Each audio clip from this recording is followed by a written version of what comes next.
In today's episode, our VE race car is back, it's fixed and ready to go racing.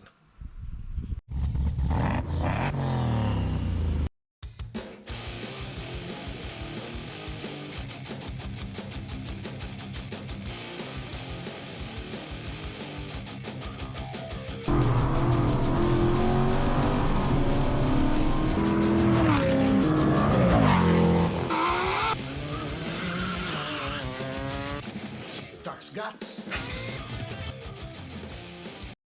Alright, welcome back to the channel. It's Fred here from Clooney Garage. A ton of updates today on our VE race car.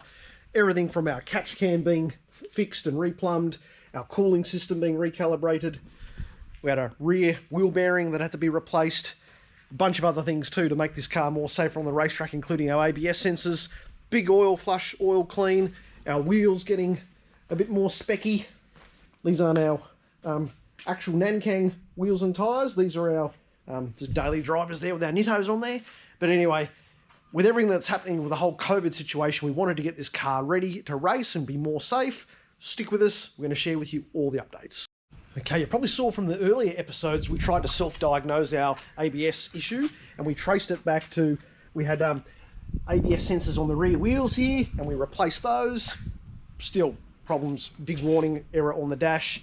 So we actually traced it back to when we had all our bushes done in the rear and had our diff out and our cradle bushes out.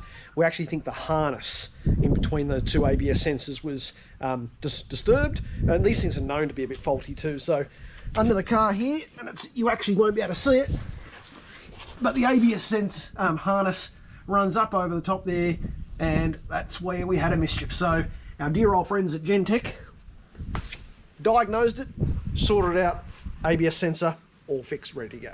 Now, sticking on the rear end of the car here, we had this real strange sort of whirring noise, particularly as we approached the hard right-hander at the end of the Wakefield Park main straight. So we actually traced it to a rear wheel bearing. So this whole assembly has to come out, have to get pressed out. We have to get some professionals to help us do that. No way Fred and Frankie can we do that. Got these used once nuts here. We had to replace that as well. And I'll tell you what, the Ute has never been quieter. Even though I've got solid bushes throughout this car, that on a highway and the harmonics through the car, that was a bit disconcerting, but that is fixed. So now we've got our rear coilovers and all our subframe bushes and all the rest of it. She's solid and tight and pretty cool in the rear now. So that was the next fix. That's not for the faint-hearted, taking out rear wheel bearings and all the bushes as well. But on speaking of that, when we got the rear bushes adjusted, we're able to get another degree of negative camber in the rear here, so that was really important. So speaking of camber and suspension setups, we're able to get 2 degrees negative camber in the fronts. So we were super happy about that. Previously we weren't able to get anywhere near that. So as you can tell, the front here, it's not as bad as Clooney's negative camber, but pretty good. So -1 in the rear, -2 in the front. And for all the viewers at home as well, when we're talking negative camber at the front of the wheel is actually going to be leaning on the inside of the guards like that. And we actually got a bit of toe out too. So toe out is actually the angle of geometry as it runs north and south down the car of either toe in or toe out. And we've actually got a little bit of toe out, and that's going to help us with our turn in and a bit more responsive as well. So yeah, it's going to feel a little bit different with bushes, wheel bearings sorted now, our coilovers, and now we've got the right camber settings. We're not going to know ourselves. Okay, so let's take our attention now to the engine side of our VE NASCAR. So we actually have to get our catch can replumbed. So you can tell from that pipe there, that goes into the PCV on that rocker cover there, as you can see.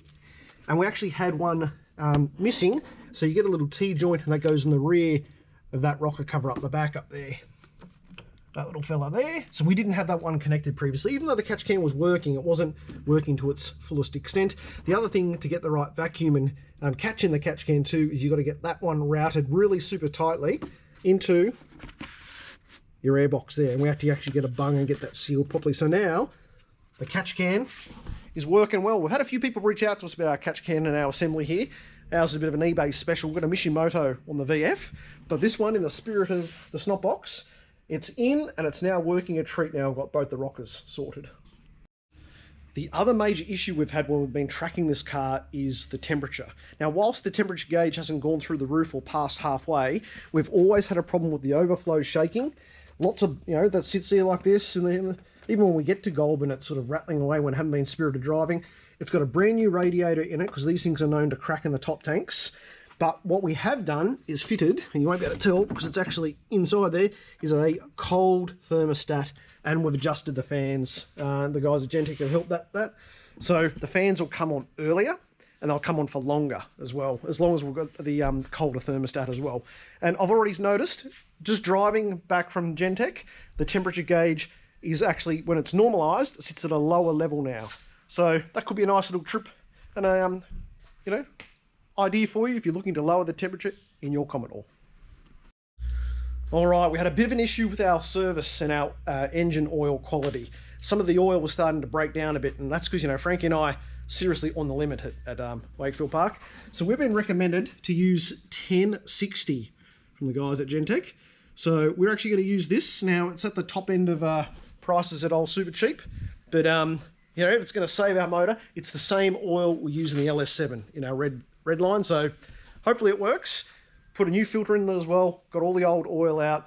It was a bit caramelly, so we're going to keep an eye on this new 1060 oil, and hopefully we'll be right. All right, when it comes to fixing our wheels on our race car, we've got our beautiful Nankangs on our red line rims there, and they're all looking beautiful. But our poor old original VE wheels weren't coping so well. So have a look at this one here. Look at the brake dust in there, and these were hot to touch for about an hour after our spirited driving at Wakefield, and there's no way we can get it clean up. It's actually gone into the paint itself because the brake dust was so hot.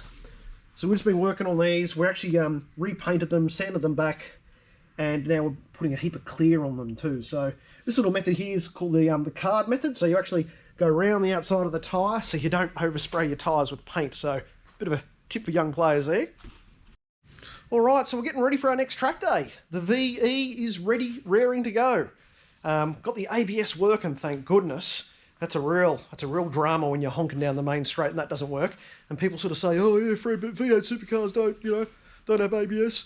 They've also got a lot better brakes than me. They're running much bigger calipers, much better discs, and obviously a bit more talented as well, but we won't mention that.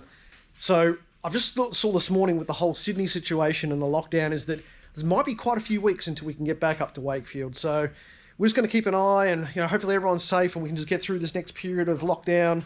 We'll just keep fiddling away. We've got other stuff to do anyways. Our VF has got a huge announcement on the VF. Can't tell you much more than that, but it's a game changer. So stick with us on that. Okie dokie, Pinocchio. I'm going to keep working away here. We've got to make 3 more videos today, and I'll try and publish maybe 1 more today. And Frankie's always asking me, when am I going to fix up my little mistake here with the sandblasting on my trip to the Keeler? So I might get onto that this afternoon. You never know. Don't do it for Dale, do it for Brocky. Catch you later.